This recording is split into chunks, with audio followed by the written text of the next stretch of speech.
All right, there are still some people that we're selling in fantasy football, and the first one is going to be Raheem Mostert. No. We're not selling Raheem Mostert, but we are going to sell Gabe Davis. So hopefully you sold Gabe Davis before he did this on Monday Night Football. No, point up. It's up. It's above us. I thought it was Sunday Night Football. Sam? Sunday Night Football. That's what I said. Yeah, come on. 3 receptions, 4 targets, 21 yards, 0 touchdowns. Classic. Real classic Gabe Davis performance there. And people are going to be in the comment. Yeah, have you seen Gabe Davis this year? Gabe Davis has been really good. Clap for Gabe Davis. Touchdowns are volatile, ladies and gentlemen. They are. We even had him as a must start this week against the Giants. And the Bills looked horrible. But even if you did not sell Gabe Davis yet, there's still a window to sell because Davis is still the wide receiver 22 in fantasy points this season. The problem is targets, they're not supporting it. We said this 2 weeks ago, that even though he was scoring touchdowns and therefore propping his fantasy points up to double figures almost every week, the targets were not there. 4 targets, 8 targets, 3 targets, 4 targets, 7 targets, 4 targets. What do you want me to do with that? Honestly, I mean, anybody who says this is a sufficient amount of targets doesn't understand that it's not. Davis is that high because of 4 touchdowns on 30 targets. The touchdown rate is very high in this case. He is a high touchdown player, but that's a little too high. That rate is a little bit too high for sustainability. Going into week 6, he was 1.6 touchdowns above expected based on his opportunity. That's significant. So, Gabe will still have some good games throughout the season. We totally believe that because it's Gabe Davis. He's just going to have big plays where he scores 11 points off of one play. He is. But you should try to sell him for somebody that's going to be more consistent and getting more consistent targets. Wide receiver is probably the one position right now where it's not a total crap show. It's just like a light crap show. So you can actually go get guys that are getting consistent targets pretty much every week. Hollywood Brown is a good target. Getting 10-plus targets every single week, but people don't like him because he's on the Cardinals, and you don't roster people with bad offenses. Yeah, that's what people who don't win fantasy championships say. Because Marquise Brown is very good in PPR leagues. So, again, Gabe Davis, if you can move him for somebody that's more consistent, especially from a target standpoint, we're comfortable with that. And we like Gabe Davis. Shout out to him for having a lot of touchdowns. Not sustainable, we don't think. Yeah, super shout out. That's why, honestly, we liked his price this offseason. We did. In fantasy, and it paid off. But we knew there would come a time in the middle of the season where he had a nice run where we would eventually have to sell him after he stopped being consistent, and this will be around that time. Terry McLaurin's going to be our next guy here. His targets have been fluctuating. He had a good week last week. He had 6 receptions on 11 targets against the Falcons for 81 yards. Good for him, man. Super happy for him. Before that, he had 5 targets. Then he had 10. Then he had 6. He is what he is, man. He's Terry McLaurin. We all know and love good old Terry in fantasy football. And this is the guy that was so overvalued in fantasy and in dynasty multiple years ago. This is the guy that will continue to be overvalued for the foreseeable future, man. And in fantasy football, when you see a game like this with Terry, even though Sam Howell has a lot of volume and really likes to spread the ball around, that's what he does. He spreads the ball around. It could go to Curtis Samuel. It could go to Dotson. I mean, Curtis Samuel, 3 straight weeks. Talk about another sell who wasn't even rosterable. A lot of people are getting him on their rosters now because he scored 3 touchdowns. I mean, he's vulturing touchdowns, taking him away from Terry in the red zone. We would use this opportunity right now with Terry McLaurin getting 11 targets to sell his name value and get out. McLaurin has always been better as a real-life receiver than a fantasy one, guys. We should know this after 5 years of it. But we refuse to move on and to value him how he should be valued. There was hope that the new offense with Sam Howell would change McLaurin's fortunes. We even got a little bit optimistic, again, because of the volume that he was... I can't even talk. But look... It looks much the same. It really does, as it always has. It's Logan Thomas one week. It's Jahan Dotson another week. It's Curtis Samuel 3 weeks in a row among all of these guys because of his touchdowns. It's Brian Robinson. Oh, it was Antonio Gibson with a receiving touchdown last week. Try to use McLaurin's name value. Get somebody with a little more upside, please, with more consistent target volume. We just talked about Marquise Brown. We have him as a buy. Spoiler alert this week. Do it. Go get Marquise Brown. I'm going to add somebody right now in the middle of this video. That person is Jahmyr Gibbs. Yes. And because David Montgomery is trending towards not playing. In fact, I think Dan Campbell said today he's not playing this week. So with that, and they said Jahmyr Gibbs trending in the right direction, You're going to have another sell opportunity for Jahmyr Gibbs, and here's why we're selling him. Because he's trending in the right direction to be a change of pace back again. Jahmyr Gibbs is 42nd in opportunity share this year. 42nd.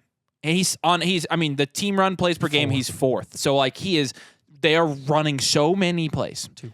And he is 42nd in the league in opportunity share, legitimately. We're scrolling down the list here. I mean, all of his efficiency metrics. Not to mention, he's not hardly gotten any red zone work at all. 31st in yards created per touch. 53rd in stacked front carry rate. They're not even giving him 42nd in under center carry rate. Guys, and I know those numbers may not mean a ton to you, but let's look at his game log. Let's look at his game log now. His first week, he had a little bit of everything. 7 attempts and 2 targets. Okay, 8 points. In week 2, he had 9 targets and 7 receptions. 12 points. Still, 12 points. He had 9 targets. In week 3, you're like, oh, Jahmyr Gibbs, the workhorse back. They're finally getting him. 17 attempts, 17 rushing attempts, 2 targets, 9 points. In week 4, it's like, okay, now Jahmyr Gibbs is going to be a little bit more comfortable. He had 5 targets this week. It's like, okay, if we can just meet in the middle with the rushing upside, 9 points.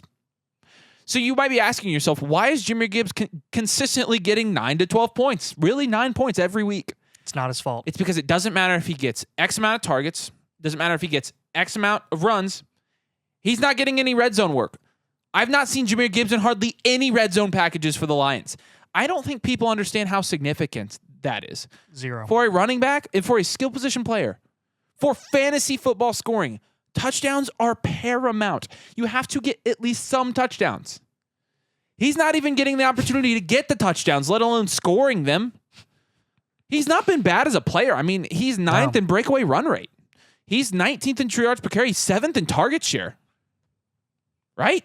It's not been that bad. It's not been Jahmyr Gibbs. It's his opportunity. It is literally DeAndre Swift 2.0, and you see what DeAndre Swift does outside of the Lions offense, and you're like, yeah, this is not the running back's problem. This is the offense choosing to utilize him as a change of pace back and them not caring about your fantasy team. We're not going to crap on the Lions coaching staff for the way they're using their running backs. They're very effective. They're 5-1 for a reason. Though I will say, why did they draft Gibbs 12th overall to use him as a change of pace back? You don't know what you're talking about. It's terrible. You're not better than NFL GM. No. This is amazing to me. The Lions are 2nd on PFF in offensive efficiency. 2nd. They have the 2nd highest graded offense on PFF. Jahmyr Gibbs, so they're scoring a lot of touchdowns. They're one of the highest scoring offenses in the NFL. Jahmyr Gibbs in 4 games has 6 red zone touches. 6 of them. What are we doing? What's that good for? When Monty, it's good for nothing. When Monty was out, they brought in Craig Reynolds to get the touchdowns. I know. And what's he ranked at in red zone opportunities? 40th. Of course. Yeah. 40th. That's all you need to know. Guys, if there is a sell window on Jahmyr Gibbs, I literally in real time just walked you through every single efficiency, opportunity, and game log stat that I could to prove to you that if anybody wants to get Jahmyr Gibbs to start him, bye-bye. Yeah. Somebody flexible, I will take. Yep. We're not overreacting. We are more than a third of the way through the season now. It's time to win games. It's time to put players in lineups who are going to get red zone touches and get touchdowns. And when you get approximately 1 red zone touch per game, 1.25 red zone touches per game, that's not good enough. It's not. Jahmyr Gibbs is not good enough for your fantasy team. Yeah. Ship him to somebody who thinks he is good enough. Yeah. And we don't hate Jahmyr Gibbs, guys. This breaks our hearts. And people are seriously, we love Jahmyr Gibbs. We loved him as a talent. Super high on him going into this People year. are like, just wait for the injury. We saw the injury. We saw It's already happened. Yeah. They brought Craig Reynolds in as soon as Monty was out, and we were like, dude, you got this. He rushed 17 carries, 80 yards. And that's great. Yep. They're not going to give him more than 17 carries, probably. Yeah. And if he's not getting a touchdown, it doesn't matter.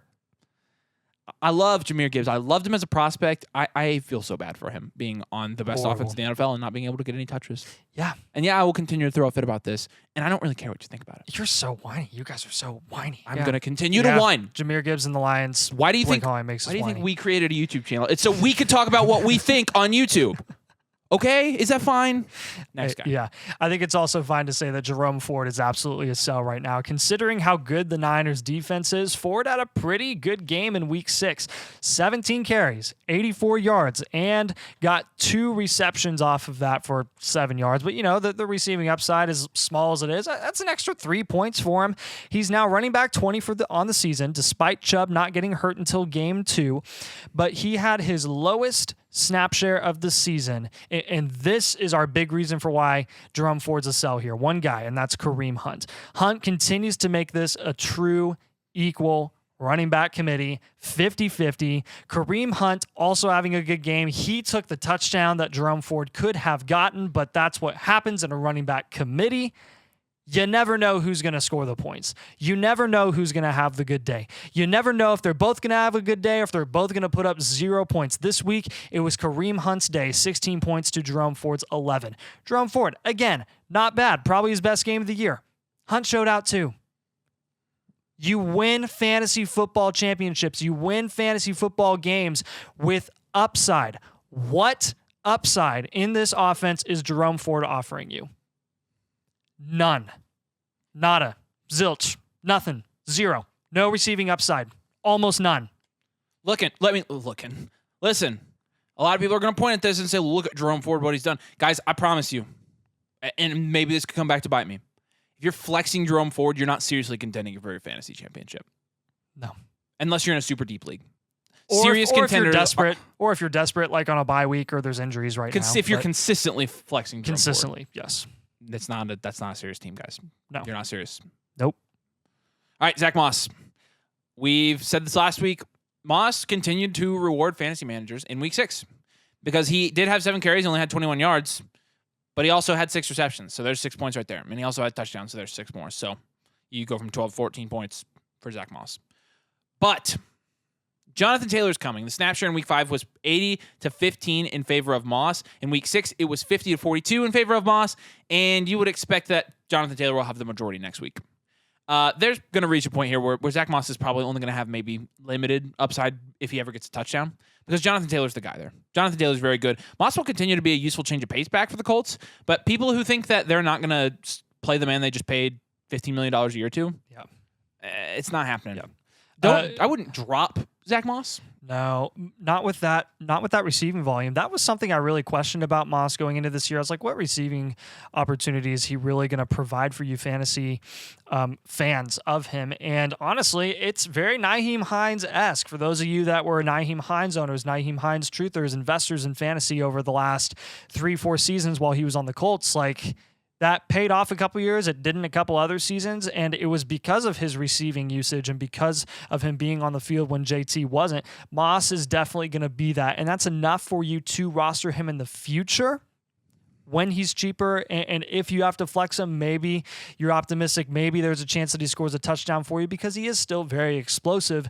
But overall, man, this is as high as Zach Moss will ever be valued for the rest of the season. He has one more week of scoring probably a solid amount of points, and I'm willing to sacrifice that week of him producing again to get better value for the rest of the year because he's gonna go down, guys. He's going to go down. If you can get anybody that's startable, flexible for Moss, we're still doing that. Yep. So, all right, those are some sells. Hope you enjoyed the video, and if you did, make sure you drop that like. Really, really helps us out. Even if you didn't agree with everything, the best and most intellectual people are the people who can disagree respectfully, which I have learned are not the trolls in the YouTube comment section. So make sure you drop a like on the video, and make sure you subscribe if you are playing fantasy football, because we have fantasy football content. We also play fantasy football, and we built this entire studio to talk about it in front of a camera.